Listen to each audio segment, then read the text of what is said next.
Hello students, welcome back to Shaurya. और आज हम पढ़ने वाले हैं chapter number 4 of class 12 which is magnetic effect of electric current. Okay, तो सभी को मैं बताना चाहूंगा कुछ एक ब्रीफ हिस्ट्री के इलेक्ट्रिक करंट का मैग्नेटिक इफेक्ट कैसे डिस्कवर हुआ। इसके पीछे बहुत अच्छी इंटरेस्टिंग स्टोरी है। Actually first of all, the magnetic effect of electric current was discovered by an Italian jurist, okay, and named Romagnosi.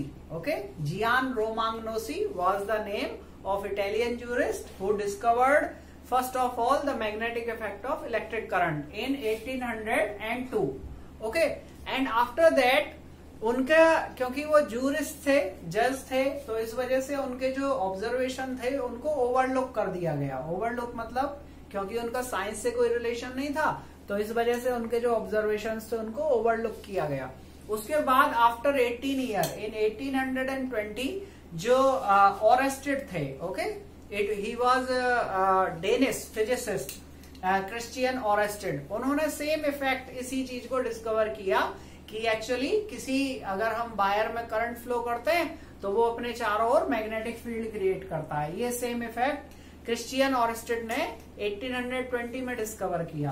तो क्योंकि वो साइंस से रिलेटेड थे तो उनका जो उनके ऑब्जर्वेशंस थे उनको ओवरलुक नहीं किया जा सका। But later on it was found कि जो इटालियन जूरिस्ट रोमाग्नोसी ने जो डिस्कवर किया था वही फैक्ट्स जो रीडिस्कवर किए गए क्रिश्चियन ऑरेस्टेड से।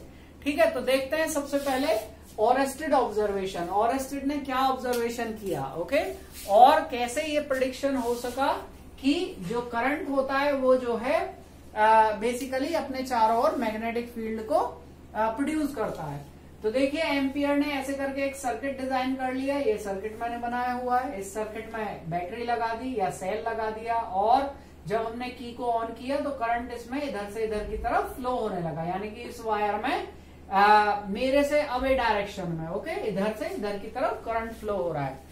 तो ऑरेस्टेड ने ये ऑब्जर्व किया कि अगर ऐसे करंट कैरिंग कंडक्टर के वायर के नीचे एक मैग्नेटिक निडल रखी जाती है तो उस मैग्नेटिक निडल में क्या होता है, डिफ्लेक्शन आता है। ये मैग्नेटिक निडल है, इसका ये नॉर्थ पोल है, ये साउथ पोल है। ओके, मोरओवर उन्होंने ये ऑब्जर्व किया अगर करंट की डायरेक्शन को हम चेंज कर देते हैं, समथिंग लाइक दिस, हमने ये सेल को अब नेगेटिव टर्मिनल इधर ले लिया, पॉजिटिव टर्मिनल इधर ले लिया, और अगर हमने ऐसे कर लिया तो ये जो डिफ्लेक्शन होता है मैग्नेटिक निडल में ये भी बदल जाता है। तो देखिए, मैं जो आपको बात बताने वाला हूं, एम्पियर ने ऑरेस्टेड ने ये ऑब्जर्व किया कि अगर हम मान लीजिए मैग्नेटिक निडल को ऐसे पुट कर देते हैं तो मैग्नेटिक निडल में अगर मान लीजिए करंट इधर से लेफ्ट से राइट की तरफ, सामने से देखने पे लेफ्ट से राइट की तरफ करंट फ्लो हो रहा है, तो मैग्नेटिक निडल में इधर की तरफ डिफ्लेक्शन आएगा। ओके, किधर की तरफ आएगा, डिफ्लेक्शन इधर की तरफ, यानी कि ऐसे आप समझ सकते हैं कि इधर करंट फ्लो हो रहा है और ये मैग्नेटिक निडल है और इसका ये साउथ पोल है और ये नॉर्थ पोल, तो इसमें इधर की तरफ डिफ्लेक्शन होगा, यानी कि मैं इधर को खड़ा हूं तो मेरे लेफ्ट साइड में डिफ्लेक्शन होगा। अब दूसरा फैक्ट मान लीजिए करंट की डायरेक्शन अब इधर से इधर की तरफ है, तो मैग्नेटिक निडल अभी भी इधर ही रखी है, नॉर्थ पोल मेरी तरफ है और साउथ पोल इधर की तरफ है, तो अब मैग्नेटिक निडल में जो डिफ्लेक्शन होगा वो इस साइड में होगा, यानी कि इधर की तरफ होगा। पहले इधर की तरफ हो रहा था, अब डिफ्लेक्शन इधर की तरफ होगा। तो ये ऑरेस्टेड ने ऑब्जर्व किया कि जब हम कोई भी करंट कैरिंग वायर लेते हैं उसके नीचे हमने मैग्नेटिक निडल रख दी तो वो डिफ्लेक्शन शो करती है। अब इस चीज को कैसे हम रिमेम्बर रख सकते हैं कि मैग्नेटिक निडल किधर को डिफ्लेक्ट होगी, इसके लिए एम्पियर ने एक स्विमिंग रूल दिया। Then what was Ampere's swimming rule? Ampere's swimming rule was very simple. Ampere's swimming rule में ये बोला गया था कि अगर हम एक स्विमर को ये एज्यूम कर लें कि वो करंट की डायरेक्शन में मूव कर रहा है, करंट की डायरेक्शन में स्विम कर रहा है, तो जिस डायरेक्शन में उसका लेफ्ट हैंड जो होगा वो डिफ्लेक्ट होगा, उसी डायरेक्शन में मैग्नेटिक निडल का नॉर्थ पोल डिफ्लेक्ट होता है करंट कैरी करने की वजह से। इसका मतलब ये है कि ये मान लीजिए हमने करंट कैरिंग वायर देख लिया, इसमें इधर से इधर की तरफ करंट फ्लो हो रहा है, और करंट फ्लो होने पर अगर मैंने इसके नीचे एक मैग्नेटिक निडल रख दी, जैसे कि ये नॉर्थ है ये साउथ है, और इसके नीचे मैंने एक स्विमर एज्यूम कर लिया, तो स्विमर कैसे होगा, ऐसे करके स्विमिंग करेगा। ठीक है, तो स्विमर स्विम करेगा ऐसे, तो उसका जो लेफ्ट हैंड है, लेफ्ट हैंड जिस डायरेक्शन में डिफ्लेक्ट होता है, तो लेफ्ट हैंड इधर को डिफ्लेक्ट होता है, इधर जब वो करंट की डायरेक्शन में ऐसे मूव कर रहा है, तो उस निडल में भी डिफ्लेक्शन इधर ही को होगा। अब मान लीजिए स्विमर को एज्यूम करते हैं इस डायरेक्शन में स्विम कर रहा है, तो स्विमर ऐसे करके स्विम कर रहा है, तो स्विम करने पर उसका लेफ्ट हैंड का जो डिफ्लेक्शन है वो इधर की तरफ है, तो इस वजह से ये जो मैग्नेटिक निडल है ये इधर की तरफ डिफ्लेक्ट हुई उसके लेफ्ट हैंड की तरफ। This is basically ampere swimming rule about the Oersted observation. तो हम लिखने के लिए एक चीज लिख सकते हैं इसमें, ओरेस्टेड ऑब्जर्वेशन हम लिख लेते हैं। ओरेस्टेड ने क्या ऑब्जर्व किया? Oersted observe that, Oersted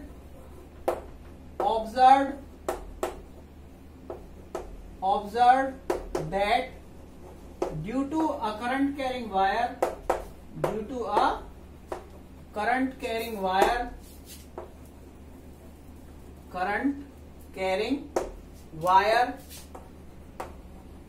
magnetic needle is deflected. Magnetic needle बोल सकते हैं और कंपास बोल सकते हैं। Magnetic compass is deflected. Okay, this effect is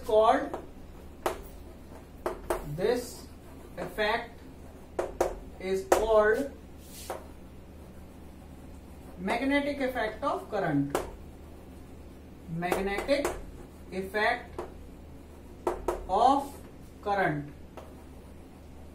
Okay, तो ये basically magnetic effect of current था और इसकी डायरेक्शन कैसे दी जाएगी? एम्पियर स्विमिंग रूल से। The direction of deflection,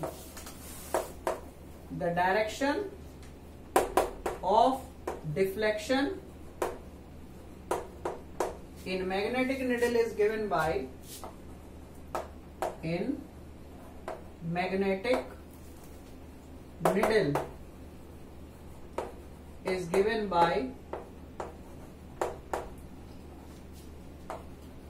Ampere's swimming rule.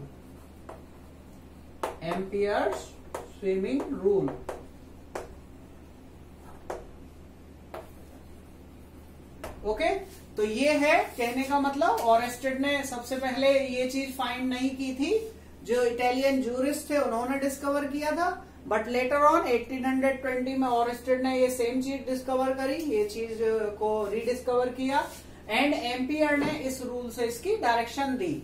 तो आपको आई होप सो कि समझ में आ गया होगा कि किस डायरेक्शन में कैसे हम direction of deflection of magnetic needle predict कर सकते हैं। ठीक है, इससे आगे हम इसके आगे पढ़ते हैं।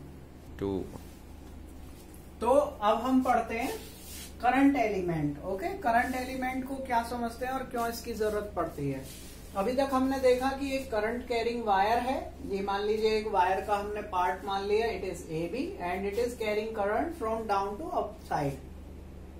तो इसकी वजह से हमें ये बात पता चल गई ओरेस्टेड एक्सपेरिमेंट से, ओरेस्टेड ऑब्जर्वेशन से, कि ये जो करंट कैरिंग वायर होगा ये अपने चारों ओर मैग्नेटिक फील्ड क्रिएट करेगा। ओके, और वो मैग्नेटिक फील्ड किससे वेरीफाई होता है? मैग्नेटिक निडल से। नाउ ये जो मैग्नेटिक फील्ड होगा इस करंट कैरिंग कंडक्टर की वजह से, उसको हम इस पूरे वायर के स्मॉल स्मॉल पार्ट की वजह से मैग्नेटिक फील्ड समझ सकते हैं। ओके, और उस स्मॉल पार्ट को हम क्या बोलेंगे? करंट एलिमेंट बोलेंगे। तो basically current element is very small part, small segment of any current carrying conductor. Okay, so current element is what we may write here, very small part of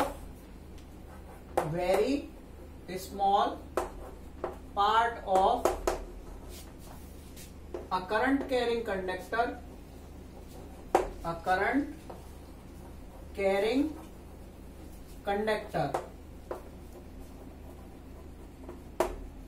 is called a current element.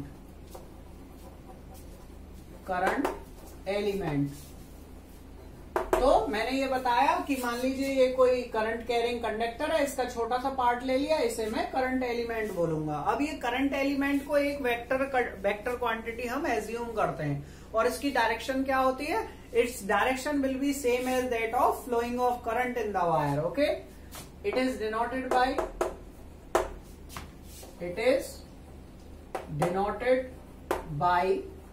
dl vector. Okay, dl vector से इसको denote करते हैं. having direction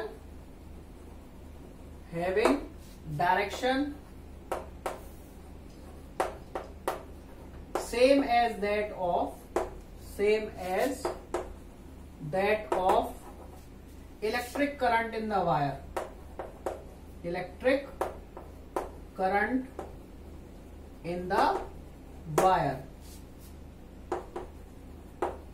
ठीक है, तो जो wire में current जिस डायरेक्शन में फ्लो होगा उसी डायरेक्शन में हम इस करंट एलिमेंट की भी डायरेक्शन लेते हैं. अब क्या हुआ, जो क्रिश्चियन ऑरेस्टेड ने एक्सपेरिमेंट किए और उनके ऑब्जर्वेशंस कंक्लूड किए, उन ऑब्जर्वेशनों को दो साइंटिस्ट थे, फ्रेंच साइंटिस्ट, एक था Jean Biot and second one था Felix Savart. Jean Biot and Felix Savart were two scientists. In 1820 उन्होंने ये एक करंट कैरिंग कंडक्टर की वजह से, या एक हम कह लें कि उसमें एक छोटा सा जो पार्ट लिया गया है करंट एलिमेंट, ओके, उसका मैग्नेटिक फील्ड को मेजरमेंट करने के लिए एक फॉर्मूला निकाला. ओके, तो अब हम वही देखते हैं. उस फॉर्मूले को ही हम बायो-सेवर्ट लॉ के नाम से जानते हैं. ठीक है, तो बेसिकली बायो-सेवर्ट लॉ के लिए हमने ये एक करंट कैरिंग कंडक्टर ले लिया जिसमें down to up current flow हो रहा है एज आई हैव शोन, और इसमें मैंने एक ले लिया एक करंट एलिमेंट डीएल. ओके, तो ये डीएल जो मैंने लिया है, इस डीएल की वजह से मान लीजिए इससे एक आर डिस्टेंस पर एक पॉइंट है P point. Okay, this is P point. इस पी पॉइंट पर हमको इस करंट एलिमेंट की वजह से मैग्नेटिक फील्ड का जो फॉर्मूला दिया जाता है वो बायो-सेवर्ट लॉ से दिया जाता है. तो according to Biot Savart law, what Biot Savart law states, उसके लिए हम ये सारी चीजें एज्यूम कर रहे हैं. Let we have a current element dl vector as shown and its direction is from B to A, and from this element at r distance there is a point P at which we have to find magnetic field.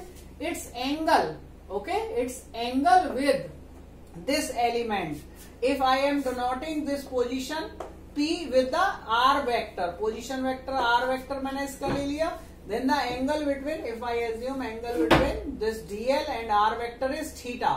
Okay, then according to Biot-Savart law, तो Biot-Savart law क्या बताता है इस बारे में, यहां पे लिख रहे हैं हम, according to Biot-Savart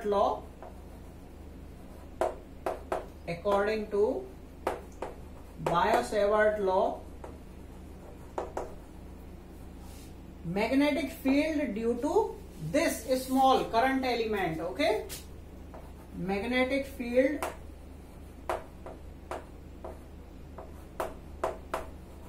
due to current element is directly proportional to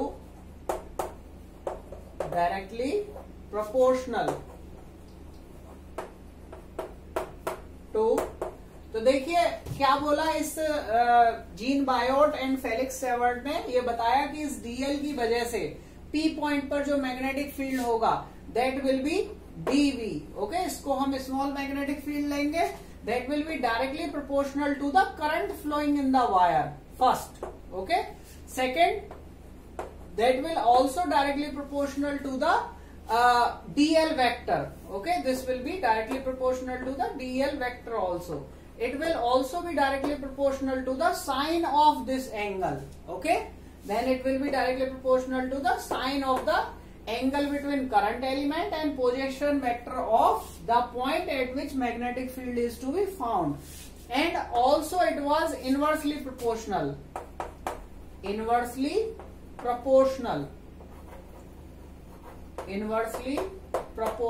Okay, inversely proportional to what? This dV was inversely proportional to the square of the distance from this point. Okay, from dl to p point, square of the distance between these two. Okay, so we may write 1 upon r square, क्योंकि यहां से यहां तक की distance जो हमने r vector लिया उसका मैग्नीट्यूड r होगा. तो ये हमें बायो-सेवर्ट लॉ से पता चला। उन्होंने बताया कि जो dv होगा इस dl की वजह से p पॉइंट पर, वो इस वायर में जो करंट फ्लो हो रहा है उसके डायरेक्टली प्रोपोर्शनल होगा।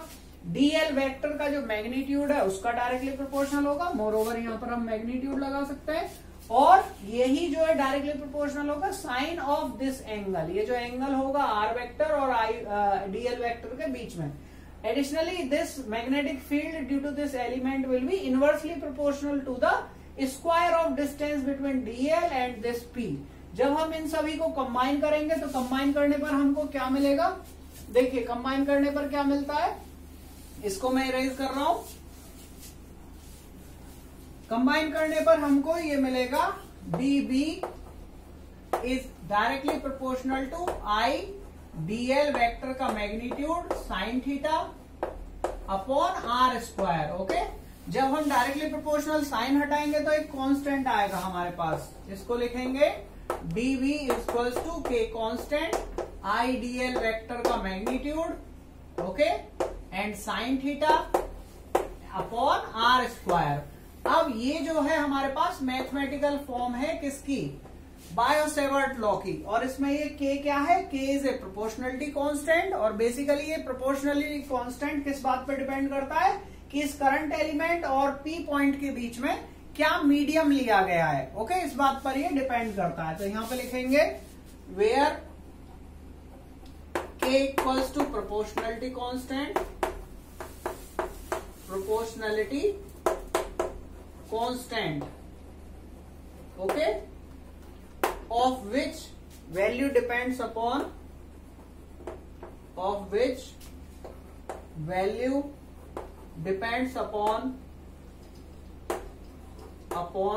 the medium between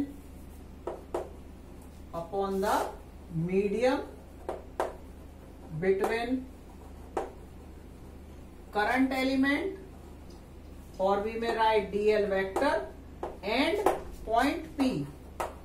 okay, point P कौन सा है, जिस पॉइंट पर हम इस करंट एलिमेंट की वजह से मैग्नेटिक फील्ड फाइंड करना चाह रहे हैं। ओके, और इसकी वैल्यू क्या होती है, इसकी वैल्यू होती है for vacuum it's value use to be k equals to mu naught upon 4 pi. Okay, ये इसकी वैल्यू होती है। उसके अलावा इसकी हम यूनिट भी लिख सकते हैं, तो इसकी यूनिट होती है बेसिकली टेस्ला, और यहाँ पे टेस्ला इसमें मल्टीप्लाई हो जाएगा, तो tesla metre square upon dl की आप यूनिट रखेंगे तो इसकी मीटर आ जाएगी, और I करंट की यूनिट रखेंगे तो एम्पियर। इस मीटर से एक की मीटर कैंसिल हो जाएगा, तो इसकी यूनिट आएगी टेस्ला मीटर पर एम्पियर। तो बेसिकली अगर मैं ये वैल्यू यहाँ पर पुट कर दूं तो मेरे पास क्या वैल्यू आ जाएगी, मेरे पास ये लॉ की फॉर्म ट्रांसफॉर्म होकर आ जाएगी dB equals to mu naught upon 4 pi, and it will be I dl vector का magnitude sine theta upon are square. Okay, तो ये मेरे पास स्केलर फॉर्म आ गई किसकी, बायो-सेवर्ट लॉ की। This is scalar form of Biot Savart law. Moreover ये जो कांस्टेंट होता है इसकी वैल्यू होती है 10 की पावर -7। सो भी I may also write mu naught upon 4 pi is equals to 10 की पावर -7। कैसे इसकी वैल्यू आई ये हम बाद में कैलकुलेट करेंगे, और इसकी यूनिट लिख देते हैं हम टेस्ला मीटर पर एम्पियर। तो ये हमारे पास स्केलर फॉर्म आई। इसकी और भी फॉर्म आती है, तो देखिए और फॉर्म लाने के लिए हम क्या कर सकते हैं, यहाँ पे इस पार्ट को इरेज कर रहा हूं मैं। और फॉर्म के लिए मैं क्या करता हूं, r से ऊपर मल्टीप्लाई कर देता हूं, r से नीचे मल्टीप्लाई कर देता हूं, तो क्या आएगा, ये dv इक्वल्स टू आ जाएगा हमारे पास mu naught upon 4 pi, and it will be I dl vector magnitude sine theta and r upon are square, और एक r और मैंने मल्टीप्लाई कर दिया। अब देखिए ये क्यों मल्टीप्लाई करा है, इसकी वजह अभी समझ में आएगी आपको, जिससे कि देखें इस स्टेप में मैंने क्या किया। तो ये हो गया I and dl vector sine theta r upon R cube. अब देखिए ये जो मेरे पास dl वेक्टर है and sine theta and r, ये r भी एक वेक्टर है, तो मेरे पास ये जो पूरा ये जो पार्ट है इसको मैं dl क्रॉस r लिख देता हूं। It means it will B, अब देखिए इससे मेरे पास ये जो dv क्वांटिटी आएगी ये मैग्नीट्यूड एंड डायरेक्शन दोनों आ जाएगी, इस वजह से मैं इसको वेक्टर फॉर्म में लिख रहा हूं। तो this will be mu naught upon 4 pi and I and it will B bracket dl vector cross r vector, क्योंकि ये क्रॉस प्रोडक्ट किसके इक्वल होता है, dl साइन थीटा r इसके इक्वल होगा अपॉन r क्यूब। तो ये मेरे पास क्वांटिटी आ जाती है, ये r क्यूब ऊपर वाले फॉर्मूले का है, तो ये मेरे पास वेक्टर फॉर्म किसकी आ गई, बायो-सेवर्ट लॉ की। This is the vector form of Biot Savart law. More over अभी देखते हैं हम कि इस करंट एलिमेंट की वजह से इस पी पॉइंट पे डायरेक्शन क्या होगी मैग्नेटिक फील्ड की। तो डायरेक्शन जो है हम इस क्रॉस प्रोडक्ट से दे सकते हैं। तो ये क्रॉस प्रोडक्ट में हमें पता चल रहा है कि ये जो मैग्नेटिक फील्ड इस पॉइंट पर होगा, magnetic field DL cross R vector के से दिया जाएगा क्रॉस प्रोडक्ट से। इट मींस इसके लिए हम right hand screwdriver rule का यूज करते हैं। इट मींस कि अगर मैं यहां पर कोई स्क्रू रखूं, ऐसे करके मैं स्क्रू रख रहा हूं और इस स्क्रू ड्राइवर को मैं फर्स्ट वेक्टर है डीएल वेक्टर, और इससे आर वेक्टर की डायरेक्शन में मैं क्या कर रहा हूं, इसको रोटेट कर रहा हूं डीएल क्रॉस आर। तो स्क्रू ड्राइवर को ऐसे में कर रहा हूं, तो ये जो स्क्रू ड्राइवर जिस डायरेक्शन में स्क्रू को मूव कराएगा उस डायरेक्शन में पी पॉइंट पर मैग्नेटिक फील्ड होगा। तो ये हो गया मेरा first vector cross second vector, तो स्क्रू आगे की तरफ मूव करेगा। That's why the magnetic field, direction of magnetic field at point P will be into the board, and into the board direction is denoted by basically this cross sign.